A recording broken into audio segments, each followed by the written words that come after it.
नमस्कार रसिक मित्रांनो, आज मी तुमच्यासमोर एक नवीन कविता सादर करणार आहे। माझ्या कवितेचं शीर्षक आहे आई बाबांचं मन।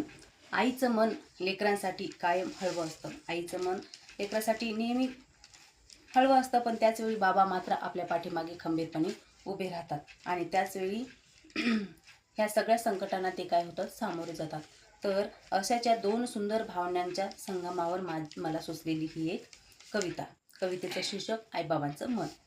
कसं बोलू कसं नाही बाबांची वाटते भीती, कसं बोलू कसं नाही बाबांची वाटते भीती, इकडे बिंदास बोलू आईकडेच आपली चलती। चूक झाली मुलांची आई पदराआड घेते, चूक झाली मुलांची आई पदराआड घेते, सुधारेल आपच नंतर म्हणून सांभाळून नेते।